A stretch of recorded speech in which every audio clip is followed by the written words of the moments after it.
Baik, Assalamualaikum warahmatullahi wabarakatuh. Selamat kita berjumpa kembali pada pertemuan hari Jumat ini, Jumat yang mulia ini. Semoga apa yang kita niati dengan kebaikan pada hari Jumat, insya Allah akan memberikan yang terbaik dan berkah untuk kedepannya. Baik, kita mulai saja sambil Amin. menunggu Febri. Sambil menunggu teman-temannya pada masuk. Persiapkan ya SPSS-nya ini Pak Widi melanjutkan insya Allah mudah dipahami dan paling tidak ini persoalan yang biasanya terjadi di lapangannya. Nanti kalian setelah ini kan kalian coba-coba sampai latihan yang paling terakhir nanti insya Allah dengan adanya modul itu paling tidak kalian punya gambaran dan sudah terbiasa menggunakan SPSS. Sudah Pak Widi dan teman Pak Widi dari UNY itu coba menyusunnya, insya Allah uh, dari mulai yang paling mudah terus mulai yang lebih kompleks, insya Allah lebih mudah dipahami dan nanti kedepannya jenengan semua bisa menggunakan SPSS dan itu menjadi apa namanya alternatif yang lebih utama dalam skripsi ketika kalian memang besok mengambil skripsi itu berbentuk kuantitatif. Ya, semoga ya niat baik kita semua tolabul ilmi kalian dijabai nanti doa-doa kalian. Baik, silakan buka PDF-nya dan buka SPSS-nya. Jadi bentar saya share entire screen dulu.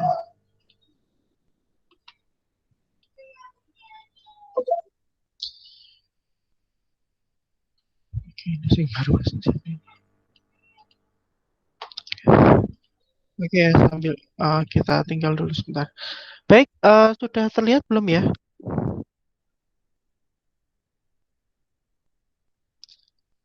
La layarnya Pak Widi sudah terlihat?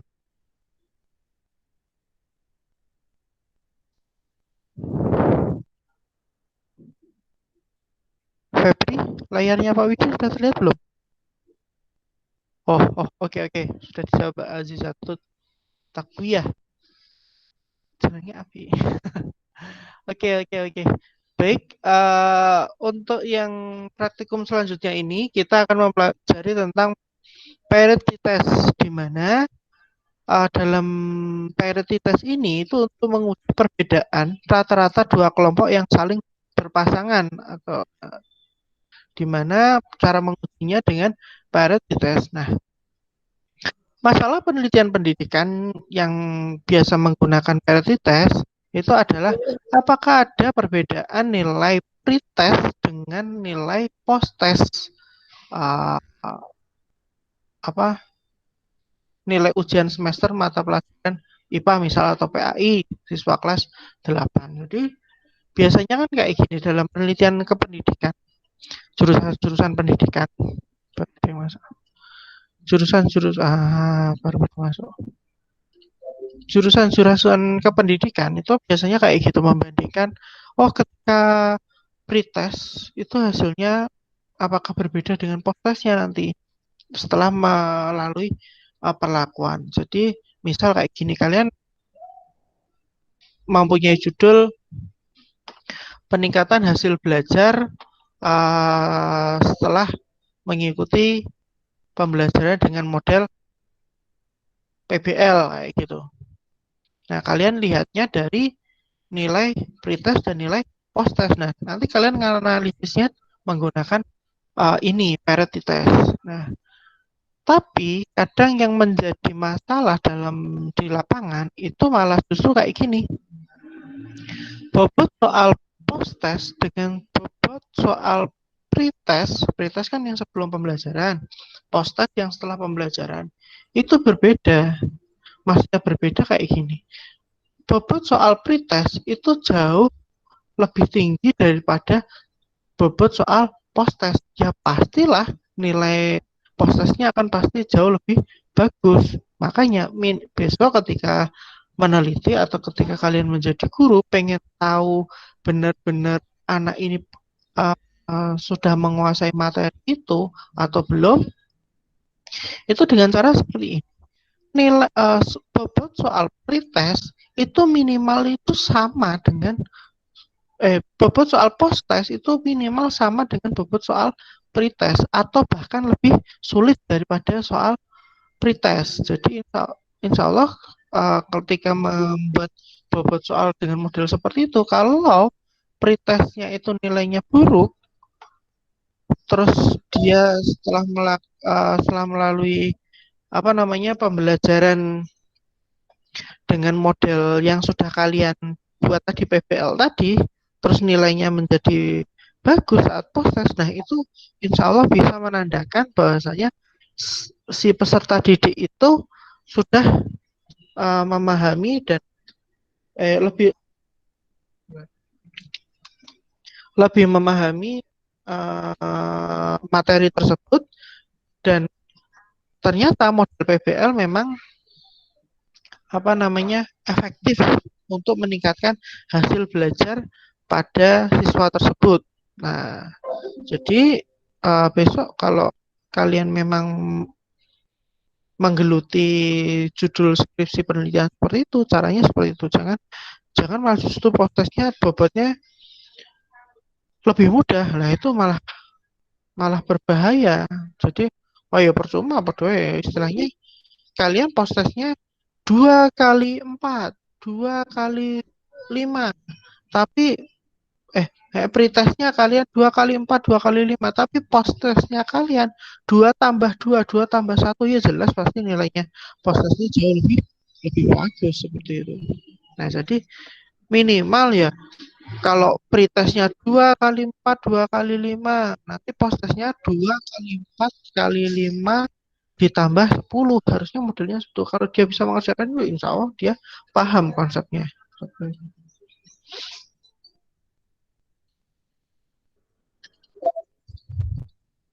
Nah,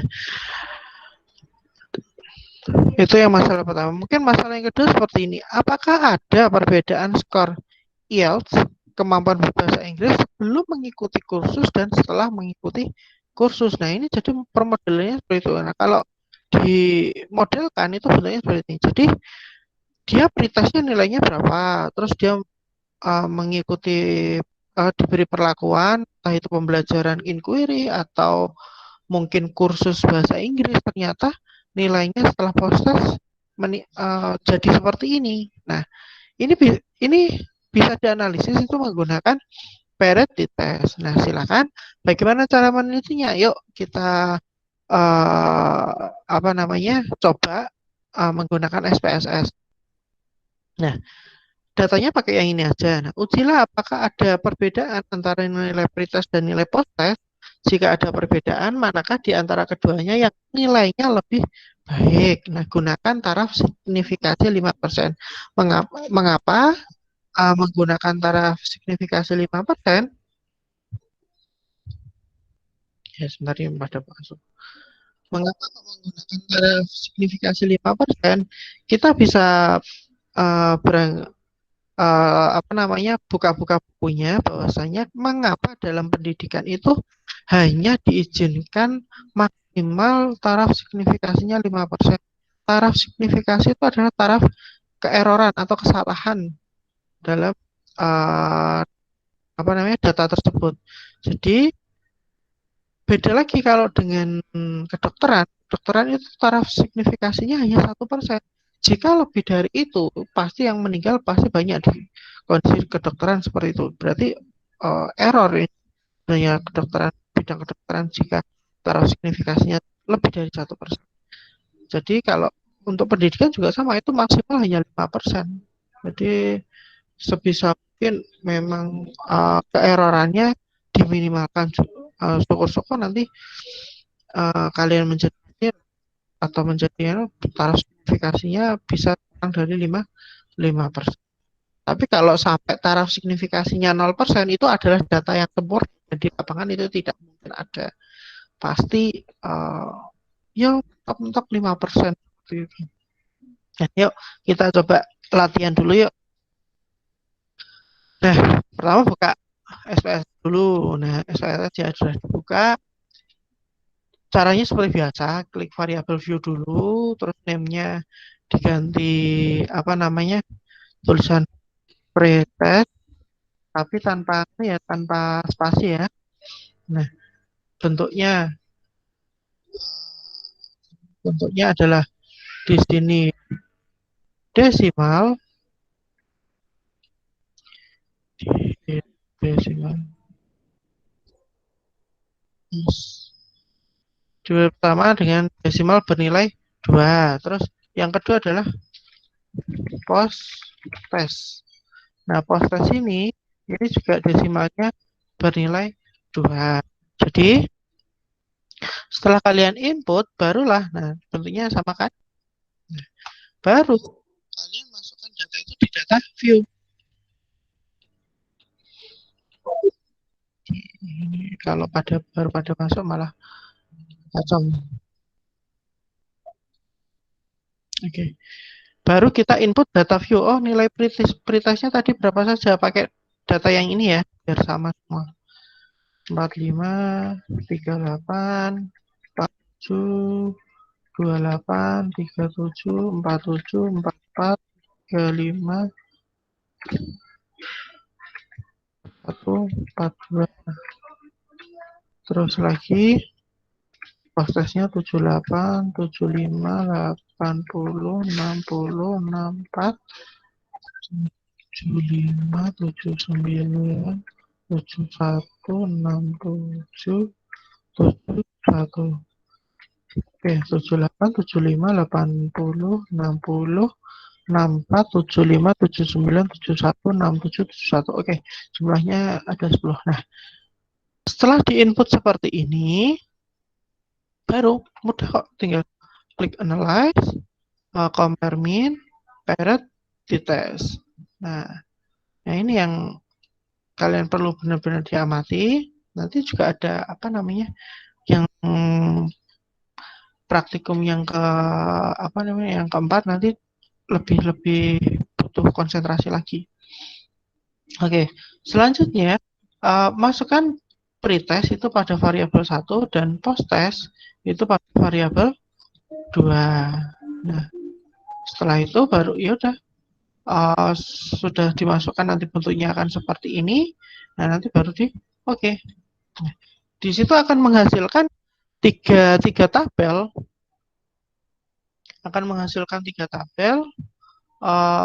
Yang pertama paired sample statistik, yang kedua paired sample correlation, dan yang ketiga adalah paired sample test. Nah, jadi nanti akan menghasilkan 3 tabel ini yang ada di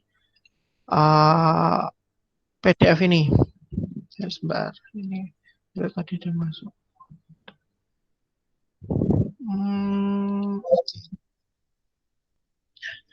Cara membacanya, ini yang pertama yang dibaca adalah tabel yang pertama. Tabel yang pertama isinya adalah keterangan di mana masuk siapa ini.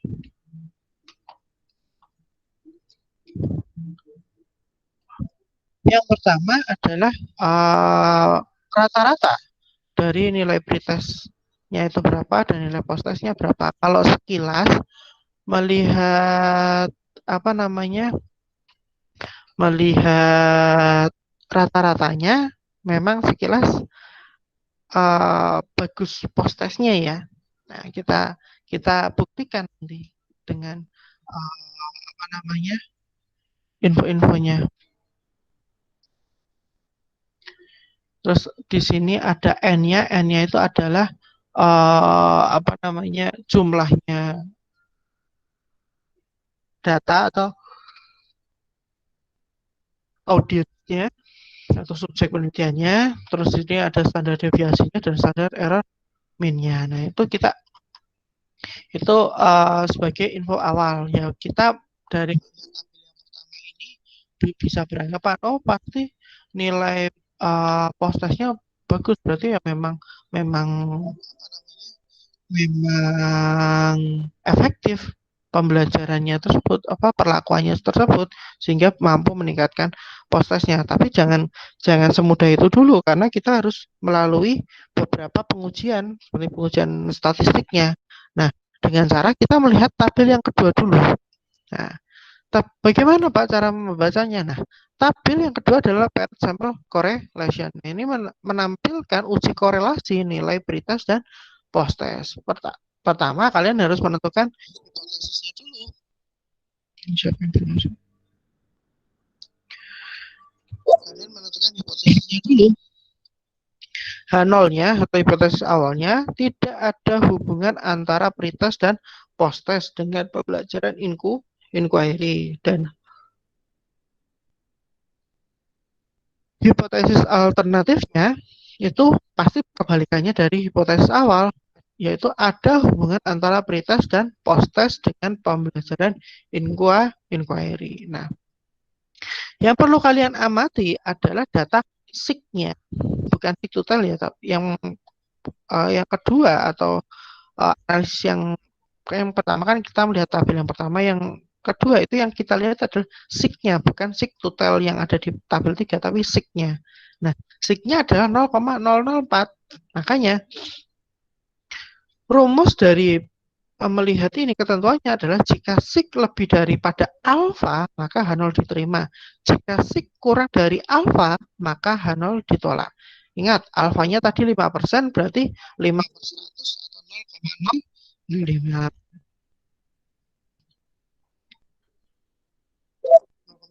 Jadi, jika signya tadi 0,04, apakah lebih besar atau lebih kurang daripada alfanya yang 0,05? Pasti dia lebih kecil daripada 0,05. Maka H0 ditolak.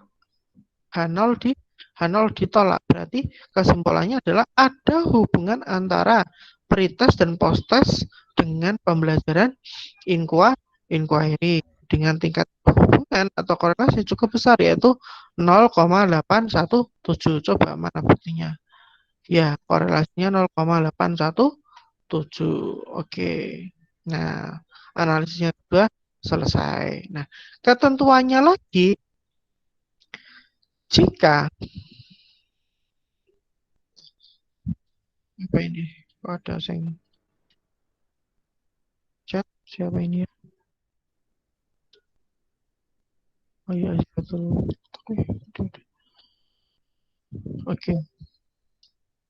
Selanjutnya lagi itu adalah kita menganalisis tabel yang ketiga, yaitu tabel paired sample test, yaitu menampilkan uji beda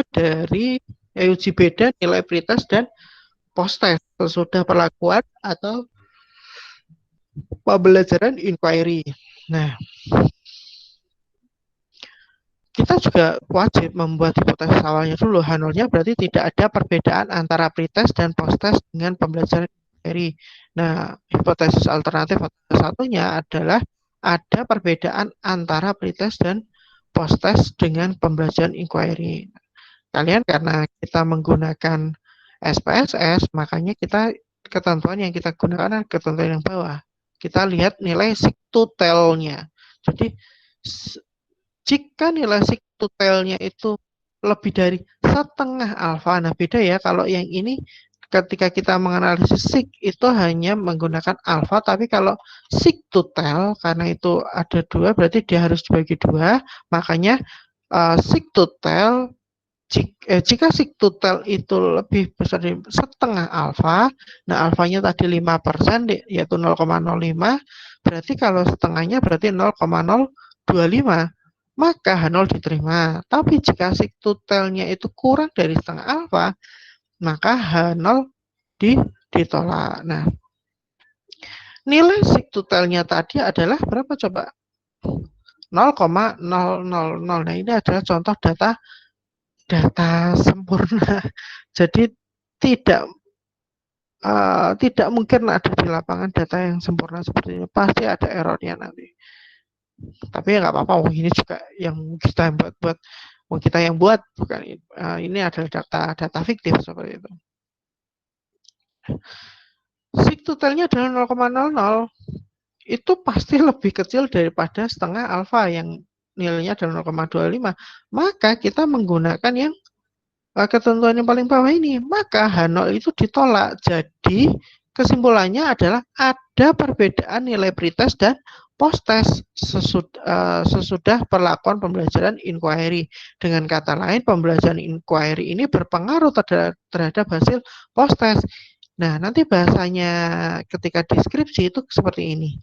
Kan ini kesimpulannya, berarti ini contoh bahasa skripsinya. Jadi, ada perbedaan nilai pretest dan nilai post-test sesudah diberlakukan pembelajaran inquiry. Dengan kata lain, pembelajaran inquiry berpengaruh terhadap hasil post-test. Ini dibuktikan dengan nilai rata-rata yang ada di pretest dan post-test. Nilai rata-rata post-test adalah 40,4, sedangkan nilai rata-rata pretest adalah 40,4 dan nilai rata-rata post-testnya itu adalah 72,0. Nah, itu sebagai kesimpulan caranya seperti itu menyimpulkannya. Oke. Dari sini ada yang ingin ditanyakan apa enggak? Kita satu praktikum dulu, nanti setelah ini baru yang praktikum kedua. Tak beri waktu 10 menit kalian untuk mencoba yang pertama ini dulu. Gimana, ada yang ditanyakan enggak sambil kalian mencoba?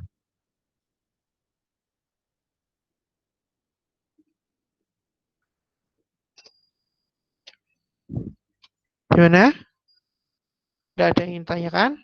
Oke, coba kalau memang tidak ada yang ditanyakan, silahkan dicoba dulu caranya ini sebelum nanti Pak Widi lanjut dan Pak Widi kasih penugasan. Gitu ya. Coba sambil dicoba. Tak kasih waktu sampai jam 9.30.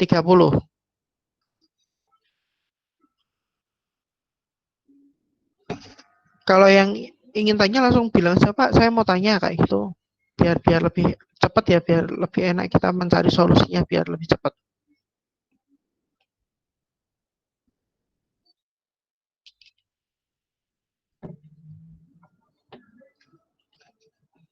Gimana? Ada yang ingin tanyakan?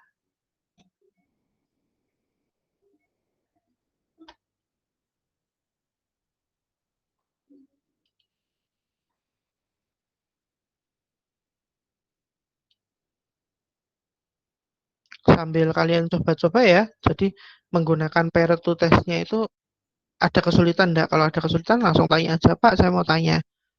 Gimana? Mas Mas Febri, ada kesulitan?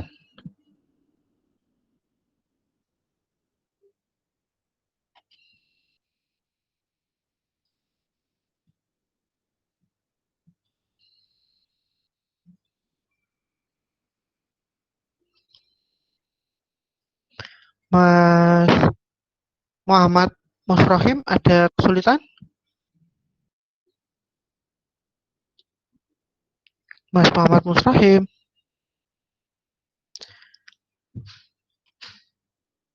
Mbak Nur Rosida, ada kesulitan? Tidak, Pak. Oke, masih mudah ya. Selanjutnya Mbak Azizatut Tanria, ada kesulitan?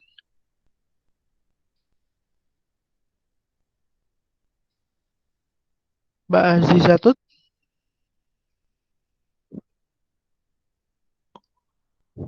Malah ngilang. Bisa biasa nih. Alhamdulillah tidak, Pak. Kenapa Mbak Azizatut? Mbak Ira Kurniawati, ada kesulitan enggak?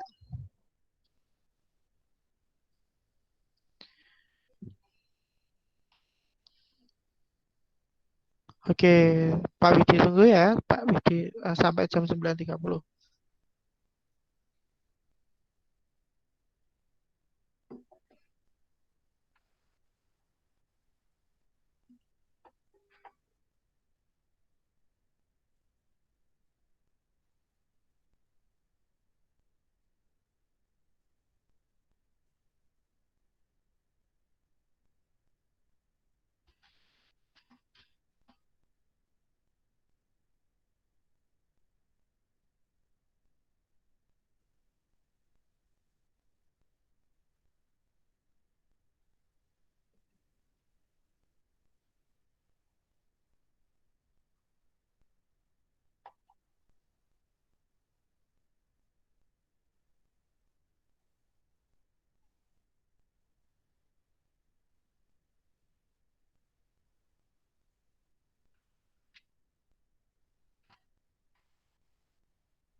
Maaf, Pak, saya mau bertanya, Oke, silakan.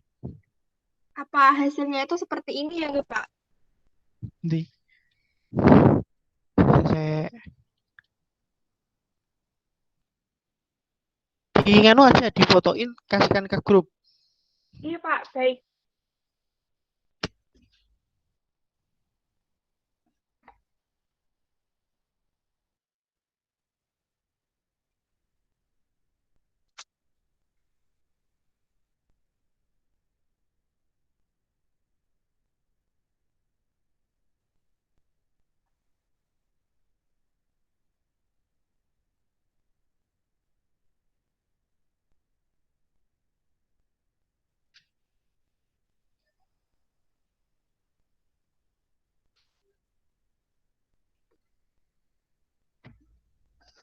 Udah, Pak. Oh, mesti kamu datanya ada yang salah input. Coba dicek.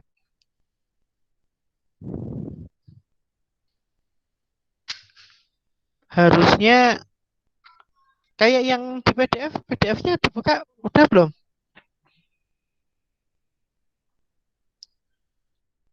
Halo? Iya, Pak. PDF-nya coba dibuka yang halaman berapa tadi ya? Kalau yang input yang di halaman 3, inputnya data yang ada di halaman 3. Nah, nanti outputnya hasilnya yang ada di halaman 21. Inputnya halaman kok halaman 3? Halaman 19. Yang 19 PDF ya, bukan halaman gambarnya ya. Apa halaman dokumennya ya, tapi halaman PDF-nya halaman 19. Itu untuk input, terus nanti hasilnya yang ada di halaman 23. Coba harusnya hasilnya seperti itu. Iya, Pak. Oke, terus berusaha jangan pantang mundur.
Gimana? Ada yang ingin ditanyakan lagi enggak?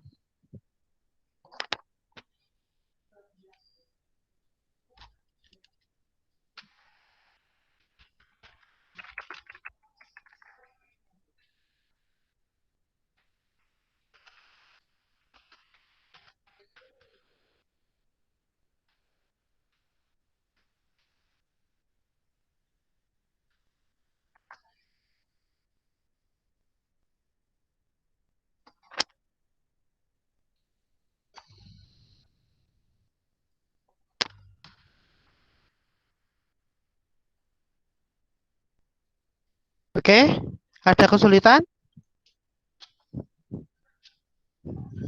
Coba Mbak siapa ya? Mbak Vera Ainina, gimana? Bisa enggak?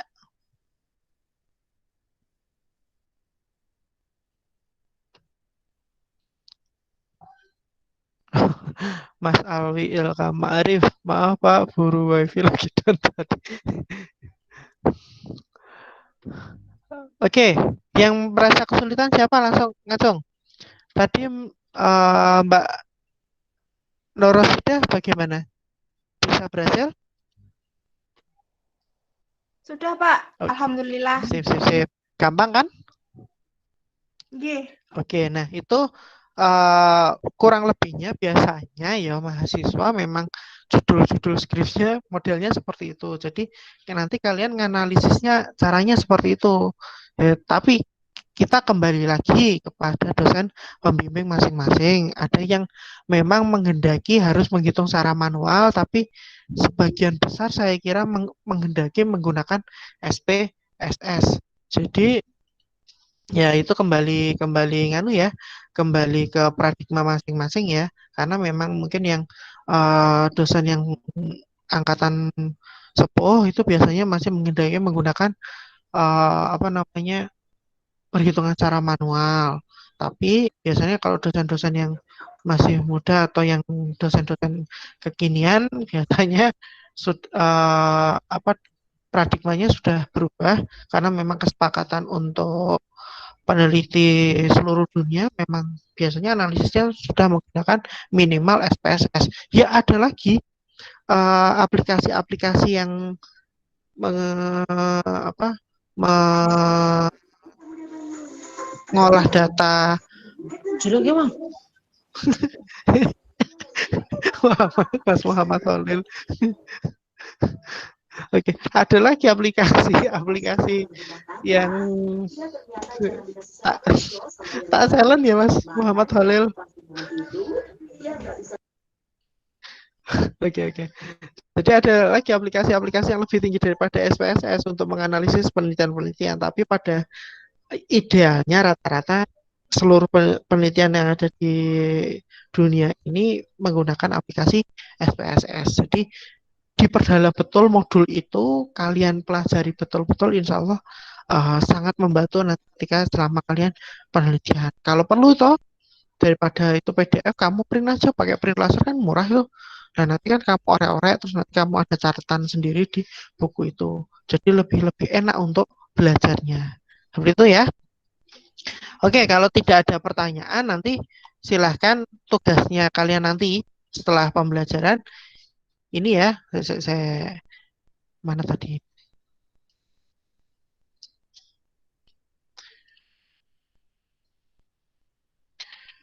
Uh, Nah, tugasnya nanti kalian setelah pembelajaran ini ya. Jadi silahkan dipahami betul-betul, terus kalian praktekkan. Jadi buat data seperti tadi, data pretest, terus perlakuan dan data post test. Terus kalian apa namanya olah menggunakan kalian analisis menggunakan paired sample t-test dan respondennya minimal 30 dong.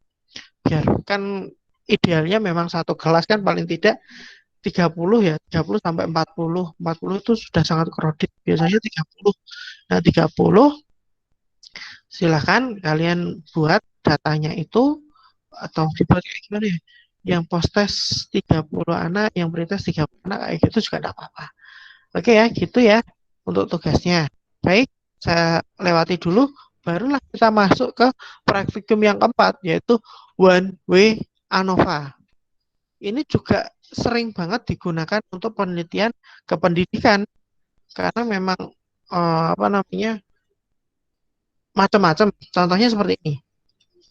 Masalah-masalahnya itu contohnya, apakah ada perbedaan rata-rata nilai UN SMP mata pelajaran IPA yang ada yang IPA yang siswanya berada di desa dan di pinggiran dan di kota. Jadi membandingkan tiga keadaan seperti itu. Nah, itu manakah di antara ketiganya yang memiliki UN paling tinggi? Nah, ini memang sudah mulai kompleks secara sudut pandangnya. Kalau tadi yang praktikum 1 sampai 3 itu masih pandangannya masih sangat sederhana. Nah, ini sudah mulai secara kompleks. Sebentar, ini sebentar ya.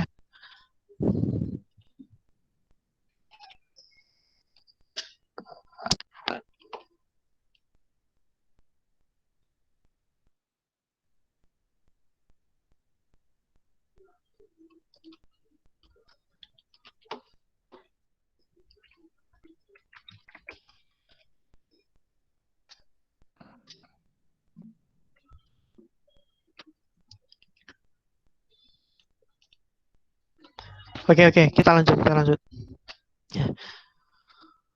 Ini jadi misal kalian membandingkan nilai UN SMP mata pelajaran IPA siswa yang berada di perdesaan terus yang ada di pinggiran mungkin di pesisir atau pinggiran yang 3T itu ya atau yang berada di tengah kota. Nah, manakah dari ketiga tempat itu nilai UN-nya itu yang paling tinggi? Nah, jadi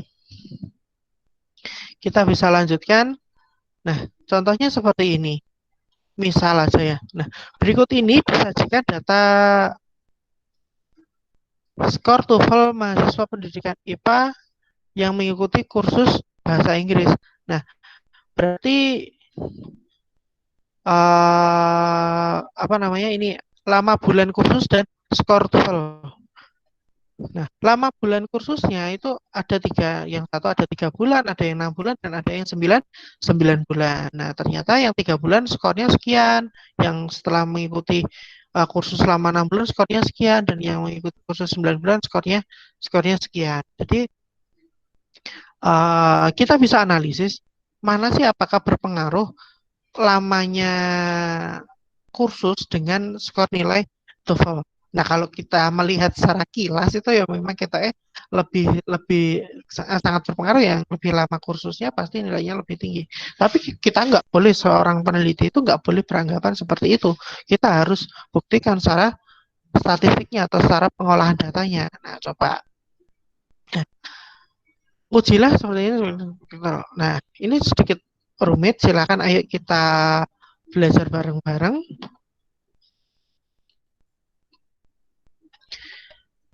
Sebentar. Oke. Kita saya buka lagi SPSS-nya.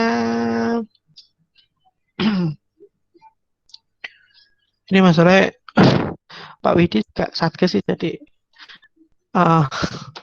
baru standby ini untuk Kecamatan Bergas. Ini peningkatan COVID-nya cukup signifikan. Ya, semoga kita selalu dalam kondisi sehat. Jadi temanmu juga ada yang mengabari, Pak, saya nanti masuknya terlambat.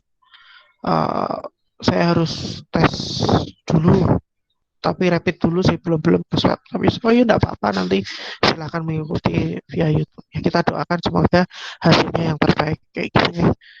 Oke, kita lanjutkan. Nah, sekarang seperti biasa lah. Itu kita klik variabel view-nya dulu, terus kita membuat variabelnya dulu. Yang pertama, lama kursus. Jangan dikasih spasi loh ya. Kalau dikasih spasi, dia tidak akan kedetek. Ini numerik 8, desimalnya menjadi 0. Yang kedua, skor TOEFL-nya 8, 2, 0, 0, 0. Seperti ini ya. Kita membuat seperti persis seperti yang membedakan hanya lama kursus desimalnya menjadi 0, skor TOEFL desimalnya 2. Oke, baru ke data view. Nah, data view kita input yang ada di halaman dokumennya 24. Silakan input datanya seperti itu. Kita input lama kursusnya. Kalau saya Pak Widi suka yang banyak-banyak dulu ya, biar lebih cepat nih. Tapi ya ini nggak boleh dicontoh seperti ini, karena sebenarnya kurang baik dalam inputting statistika atau pengolahan data. Tapi karena Pak Widi terbiasa input yang angkanya banyak-banyak dulu, supaya tinggal nanti sambil mencocokkan sambil berjalan seperti itu. Oke, kita lihat 423, 410, 421, 428, 404, 444, 459, 440, 435, 468, 478, 480, 494, 57, 459. Oke, baru kita input yang kecil-kecil sambil lihat apa ngoreksi 3, 3, 3, 3, 3, 6, 6, 9, 9, tambah berarti operasi 6. Oke. Nah, setelah input ini nanti kalian nyobanya setelah Pak Widi terangkan aja ya. Apa kalau kalian bisa sambil nyoba sih lebih bagus, tapi takutnya kalau malah justru tidak konsentrasi malah repot nanti. Oke. Selanjutnya setelah inputting data ini, klik analyze, compare with mean. Nah, klik one way ANOVA. Ya, nanti akan muncul gambar seperti ini. Kalau ini kan nggak terlihat, jadi lihat yang gede sekalian ya. Nah, yang lama kursus itu dimasukkan ke faktor, yang skor TOEFL dimasukkan ke dependent list. Jadi seperti itu ya. Nah, nanti hasilnya akan bentuknya seperti ini. Skor TOEFL yang ada di atas, lama kursus yang ada di bawah. Seperti itu. Lanjut, klik. Udah ya. Lanjut, klik post hoc. Terus centang LSB, langsung di continue. Udah ya. Coba dilihat, dicek dulu signifikan levelnya 0,05, udah benar ya. Nah, continue. Nah, setelah itu baru option deskriptifnya dicentang, homogenity-nya dicentang, terus ini dipilih yang atas, terus continue. Nah, setelah ini di oke aja. Nah, hasilnya akan muncul ada 1, 2, 3, 4 tabel. Nah, ada 4 tabel. Ada deskriptif, ada tabel homogenitas, ada tabel ANOVA, dan ada tabel multiple comparison, seperti itu ya. Nah, ketika dibesarkan bentuknya seperti ini. Nah, biar lebih cepat. Oh, seperti itu ya. Ya, sebentar.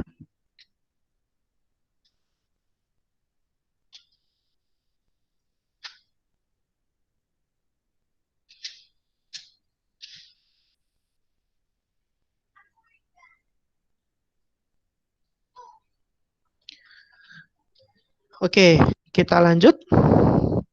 Nah, output SPSS-nya ada 4 tabel. Deskriptif, homogeneity, ANOVA, dan multiple comparison. Komparasinya.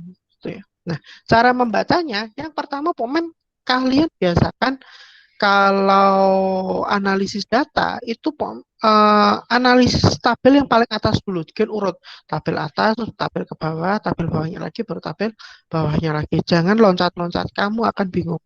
Statistik itu kunci utama harus sistematis dan harus urut di situ. Nah, kita baca dulu tabel deskriptifnya. Nah, ini menunjukkan hasil analisis statistik deskriptifnya. Misal, rata-rata per kelompok, standar deviasi, standar error, dan minimum, dan maksimum. Nah, di sini. Jadi, di sini ini lama studinya, ini jumlah respondennya, ini rata-ratanya, ini standar deviasi, ini standar error, ini minimum, dan maksimumnya. Nah, kalau ini confident interval of for mean, jadi ini lower boundnya, ini upper boundnya, tapi jarang dipakai. Yang dipakai biasanya nanti kita lihat min dan min, standar deviasi, dan minimum maksimum seperti itu.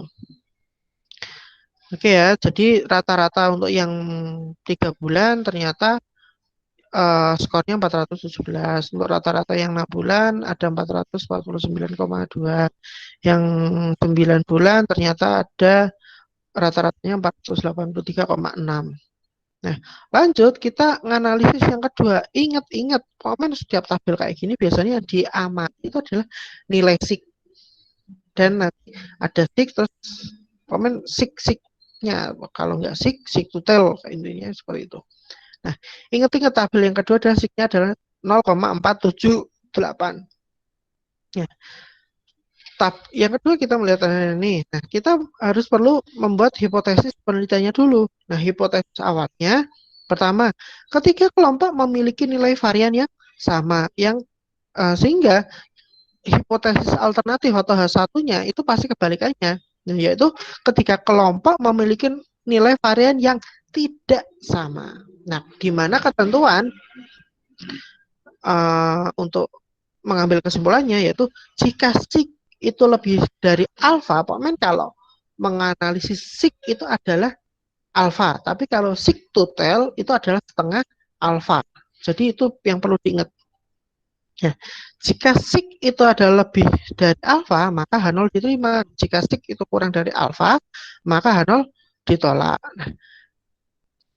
Nah, oke. Hasil pengujian bahwa ditemukan F hitungnya adalah kalau kalian menggunakan perhitungan manual, ketemunya adalah 0,768. Tapi kalau menggunakan SPSS itu SIK-nya tadi adalah 0,478. Oleh karena itu, nilai SIK pastilah 0,48 lebih besar daripada 0,05.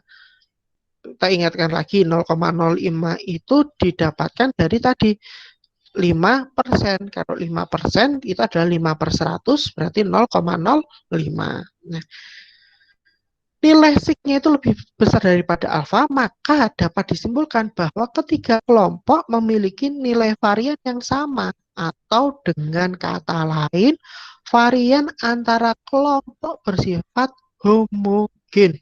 Dengan demikian, prasyarat untuk dapat menggunakan ANOVA terpenuhi, karena dalam ANOVA itu wajib itu adalah bersifat homogen. Nah, apa itu homogen? Wajib kalian harus buka buku. Baru yang ketiga kita analisis ANOVA-nya, karena ini ada analisis ANOVA, berarti kita melihat tabel yang ketiga yaitu tabel ANOVA. Nah, ini SIK-nya berapa? 0,000. Oke, kita ingat-ingat. Ya, sama. Pertama, kalau statistik kalian harus membuat hipotesis awal dan hipotesis akhir, hipotesis alternatif. Jadi, ketiga kelompok memiliki rata-rata skor TOEFL yang sama, itu hipotesis awalnya. Sedangkan hipotesis alternatif atau satunya, dia mengatakan bahwasannya ketiga kelompok memiliki rata-rata skor TOEFL yang berbeda. Karena ini menggunakan SPSS, maka kita menggunakan ketentuan yang bawah aja, fokus yang ketentuan yang bawah aja. Jadi tadi SIK-nya adalah 0,000. Oleh karena itu nilai SIK itu kurang dari alfa. Nah, alfanya adalah 0,05. Jadi dengan demikian kita bisa menyimpulkan bahwasannya kalau SIK-nya kurang dari alfa adalah H0 ditolak. Makanya kita menggunakan statement yang kedua atau hipotesis yang alternatifnya. Ketiga kelompok memiliki rata-rata skor TOEFL yang berbeda. Nah, bahasanya ketika kalian analisis dalam skripsi itu seperti ini. Dapat ada perbedaan rata-rata skor TOEFL antara mahasiswa yang mengambil kursus 3 bulan, 6 bulan, dan 9 bulan. Di mana keterangan di sini adalah jika hasil pengujiannya signifikan, maka dilanjutkan ke uji postdoc. Tetapi jika tidak signifikan, pengujian berhenti sampai di sini, seperti itu. Tapi kalau terlalu signifikan banget pengujiannya, kalian harus dilanjutkan ke uji postdoc. Tapi kalau tidak terlalu signifikan, ya cukup sampai di sini, seperti itu. Nah, barulah kita masuk ke tabel multiple comparison, di mana tadi SIK-nya berapa? SIK-nya adalah Ada 0,4, 00, 0,4, 00, 00. Nah, seperti ini. Nah, tabel multiple comparison itu yaitu maksudnya adalah menunjukkan hasil uji lanjut untuk mengetahui perbedaan antara kelompok secara spesifik sekaligus untuk mengetahui mana di antara ketiga kelompok tersebut yang skor TOEFL-nya paling tinggi. Nah, sama. Jadi caranya yuk podo wae. Kalian baca-nya tadi. Nah, karena ini membandingkan, jadi kita melihat contoh satunya dulu ya. Kita membandingkan yang 3 dan 6 bulan seperti itu ya, 3 dan 6 bulan. Coba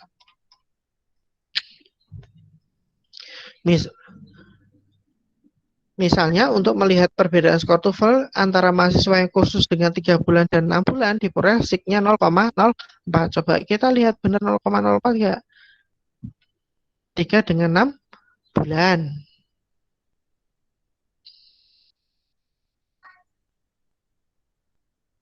Ya 0,0 0,0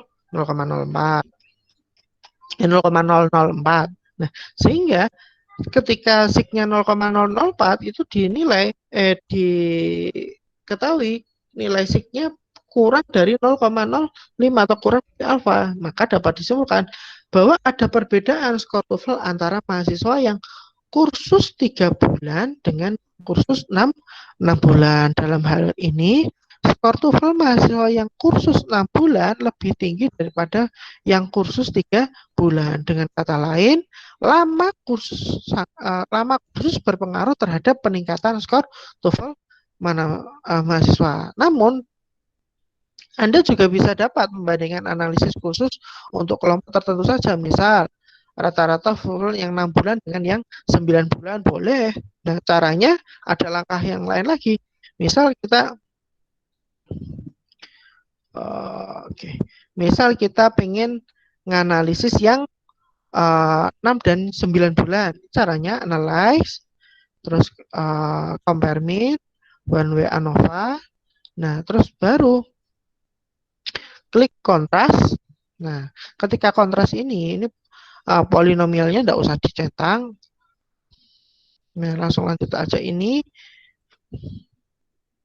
Nah, baru masukkan koefisiennya. Caranya tinggal klik di sini. Koefisien yang pertama adalah 0, add. Salah. Add. Terus koefisien yang kedua adalah min 1. Add. Koefisien yang ketiga adalah 1. Add. Nah, baru langsung klik on continue.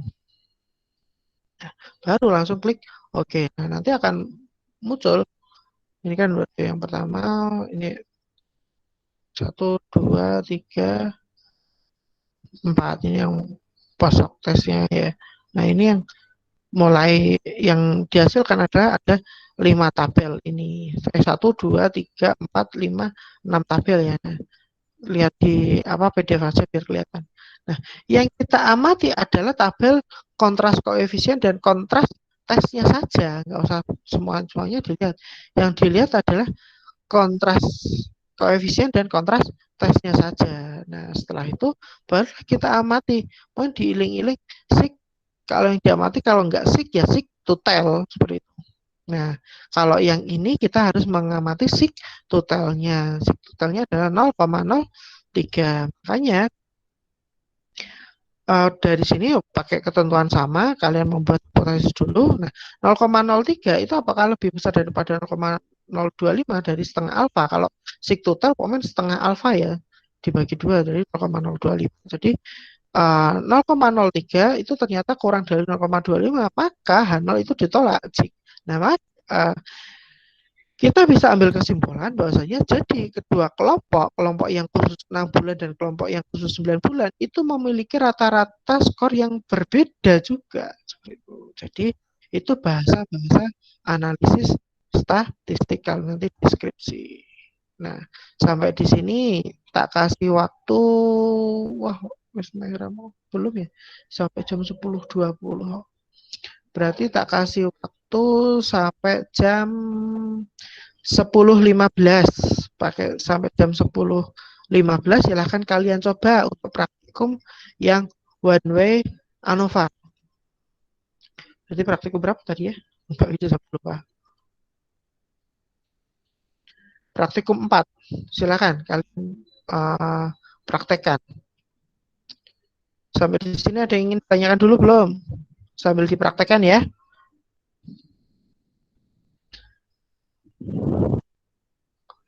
Chat siapa?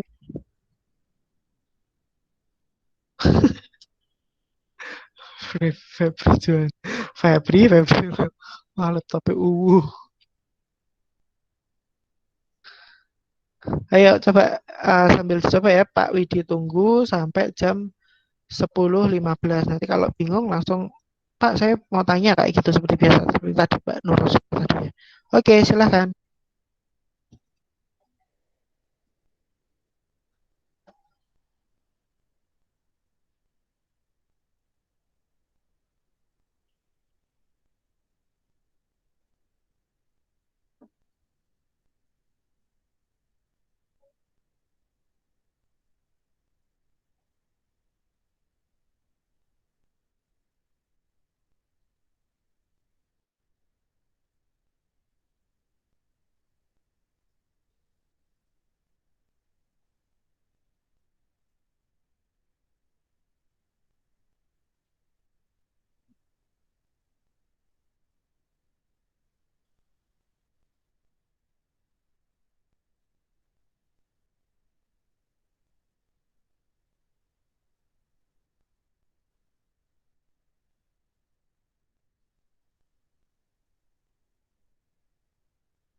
Febri sudah. Gimana hasilnya Febri? Coba dipresentasikan Febri. Maaf Pak Widi, ini baru ditanyain sama Kak Prodi. Bagaimana Mas Febri? Coba Pak Widi pengen tahu gimana? Ada kesulitan enggak?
Pak, punya saya enggak ada gambarnya loh. Maksudnya enggak ada gambarnya gimana Mas Walil? Coba bisa suaranya bisa masuk enggak? Halo Pak, Gimana Assalamualaikum. kok? Waalaikumsalam. Kok enggak ada gambarnya maksudnya? Punya saya kok cuma itu ya Pak, polos gambarnya Pak Widito tapi nggak ada kayak tadi loh Pak, kayak penjelasan-penjelasan nggak ada ya Pak.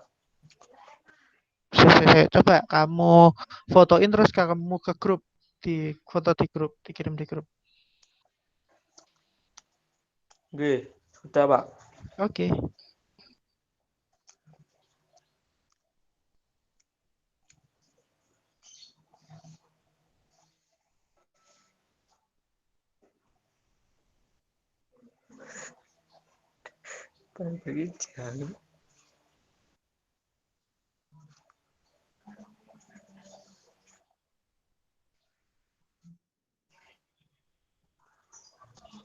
Gini.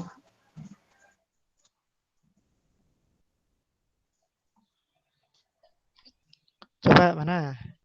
Sudah? Oke. Sudah dikirim? Ya, sudah Pak. Iya. Slow. Bun, kalau saya kirim di WA Pak, WA grup. Oh, iya karena ini nganu apa? eh Mode ininya tak matiin. Kalau tak present baru bisa Oh, masuk. oh, Kira error. Kalau sekarang bisa masih. bentar. Video jam bagian layarnya.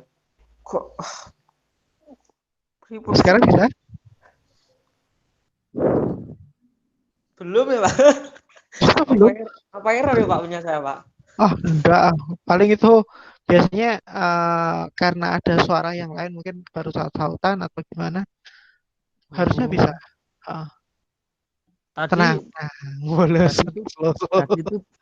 tadi itu bisa Pak, tapi Ah. kok Nah, kalau seperti ini kamu lagi ngomong seperti ini kan otomatis layarnya akan berubah di layar kamu. oh gini Pak. Tidak apa-apa. Kurang Slow ini ada. Ini kipas anginnya Alvina Dwi Saputri. Oke, semangat Mas Solid. Tapi iya lancar ya, Pak. udah coba ya. Alhamdulillah lancar. Oke, sip. Mas Alwi Ilkom Ma'arif, gimana? Lancar ya? Lancar, Pak. Siap, mantap. Oke, baik.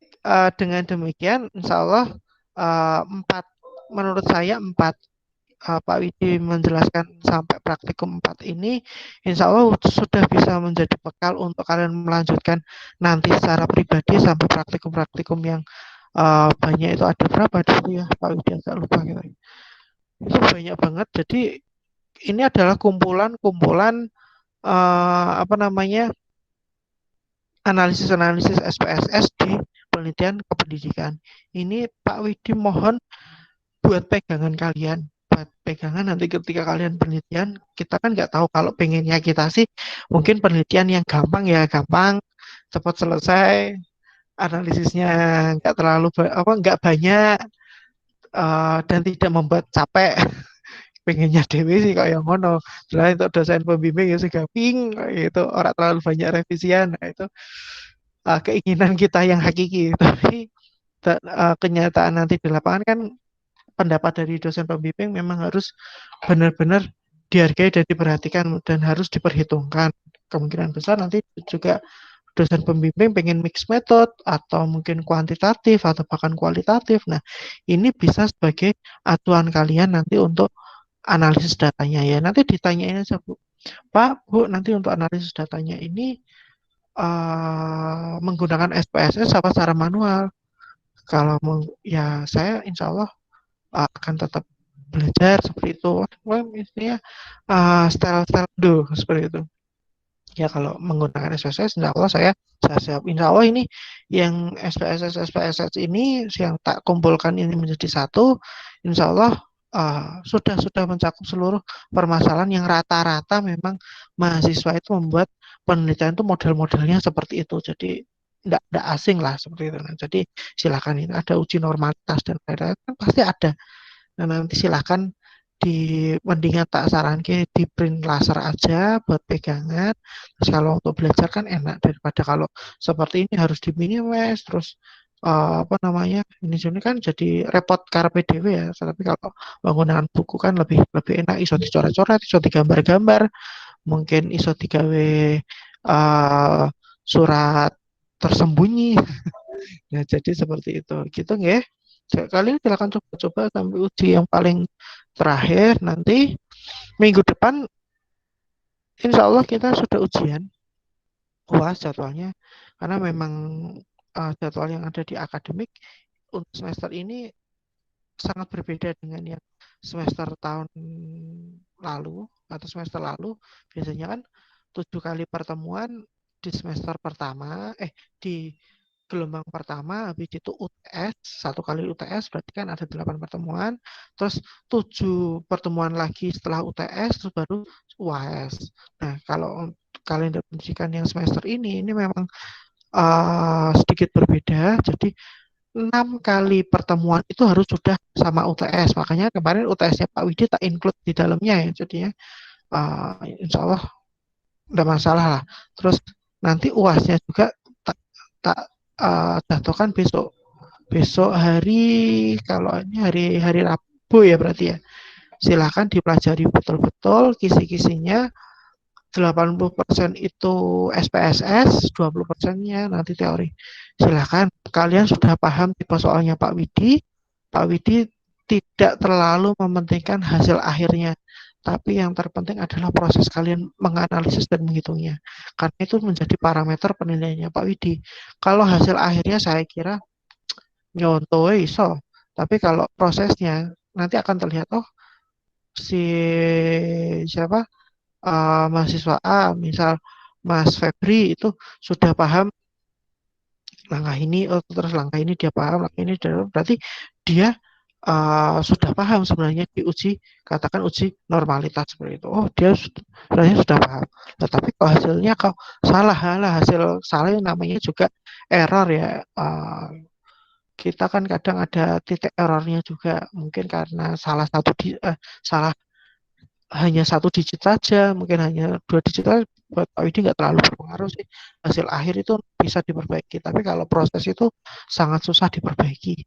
Jadi Pak Widi sangat menghargai proses daripada menghargai, ya hasil akhir tak hargai, tapi Pak Widi jauh lebih menghargai prosesnya kalian. Gitu ya.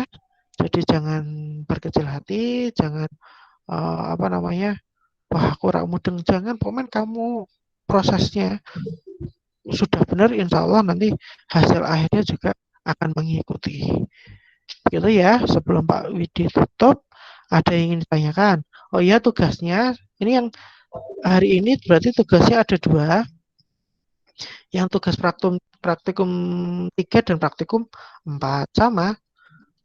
Tugasnya pada prinsipnya sama, membuat 30 sampel, 30 datanya, terus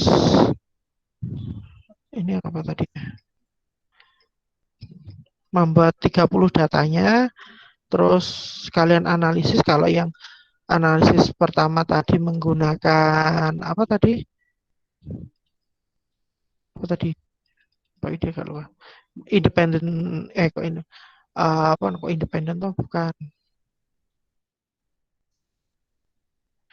menggunakan ANOVA. Terus yang pertama ANOVA tuh, yang pertama itu tadi menggunakan apa ya Pak Widin? Oh, yang kedua, yang pertama parity test, yang kedua menggunakan ANOVA test ya. Jadi silahkan nanti dua tugas itu silahkan dikirimkan ke emailnya Pak Widi. Berarti kalau hari Rabu berarti di email tugas satu tugas 1 iainsalatiga@gmail.com. Batas pengumpulannya hari Senin ya, silahkan dikirimkan emailnya. Jadi enggak jadi masalah, karena ini juga untuk kalian latihan juga, kemungkinan juga besok soalnya juga demikian. Jadi silahkan dipelajari betul-betul semua aspek-aspek yang di modul ini, latihan-latihan menggunakan SPSS juga dipelajari secara betul-betul. Oke, sebelum Pak Widi tutup, ada yang ingin ditanyakan?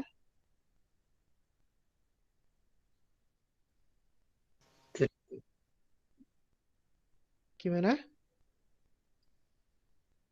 Ada yang ingin ditanyakan? Belum, Pak. Ya, insya Allah masih muda ya Mbak Vina ya. Aku ngundangnya jadi Mbak Vina, Mbak Dwi, apa Mbak Saputri sih? Maksudnya yang Vina aja. Oh ya, ada Vina ngundang Dwi, terus yang liane orang sing jenenge Dwi. Kayak Pak Widi kemarin di grup, tak pikir itu di kelas lain sih. Kok ngundang dosennya jangkar banget, Wid. Kok nangin di ayo kan loh. Iya apa-apa, oh ternyata mahasiswa aku ki ono sing jenenge Widi ternyata. Dewasa aku merada metak sendiri ora ada, ternyata mahasiswa aku ada yang namanya Widi. Jadi berangkat dari itu aku rada fobia juga. Berlatih. Ini malah Febri. Saputra, Pak. Oke ya. Baik, sebelum besok kita ujian, jadi modelnya besok Rabu soal itu kirimkan. Nah, nanti pengerjaannya nanti dilihat aja maksimal pengirimannya apa, kan masing-masing kelas berbeda. Yang terpenting supaya nanti ikuti aja. Yang penting kalian kerjakan dan ngirimnya ke email, jangan Word ya. Kemarin yang terakhir itu masih ada yang ngirim secara Word. Jadi malah kacau, nanti formatnya ternyata hancur, jadi berubah. Karena kan kadang di Google Mail di di Gmail itu kan kadang dia memiliki preview sendiri ya. Biasanya dia memiliki Google apa seperti itu untuk melihat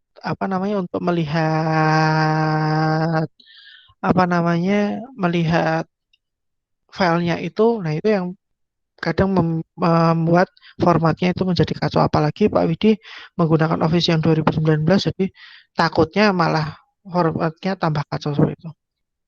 Ki apa iki? Alvina. Al mawon, Al. Nggih, senyamane mawon. Hayo, kok nek si Holil atau si Haidar nyaman gimana kamu? Wah. Bahaya ini, nek wis nyaman ki arep ucul angel loh. Oke ya. Jadi silahkan kalian persiapkan untuk ujian depan. Nanti ujiannya bersifat take home, atau nanti kalau Pak Widi punya kalau Pak Widi punya apa namanya hatinya Pak Widi bisa berkata lain, bisa saja nanti malam atau besok tak kirim soalnya terus dikumpulkan besok Rabu. Jadi lebih cepat Pak Widi juga lebih nyaman ngoreksinya. Ya tapi nanti nggak tahu, tunggu aja. Gitu ya. Itu aja dari Pak Widi. Sebelumnya Pak Widi mohon maaf kalau mungkin selama pembelajaran kadang bahasanya Pak Widi karena Pak Widi lebih suka apa namanya berkomunikasi dengan mahasiswa itu santai. Jadi it's okay Pak Widi, kurang lebihnya Pak Widi mohon maaf. Wabillahi taufik walhidayah. Assalamualaikum warahmatullahi wabarakatuh. Tetap semangat ya. Semangat. Waalaikumsalam warahmatullahi Waalaikumsalam warahmatullahi wabarakatuh. wabarakatuh. Terima kasih, Bapak. Terima kasih, Iya, Bapak. Pak, sama-sama. mantap. Dari Haidar nyaman loh sama Vina nanti. Enggak, Pak. Aduh. Oke, dadah.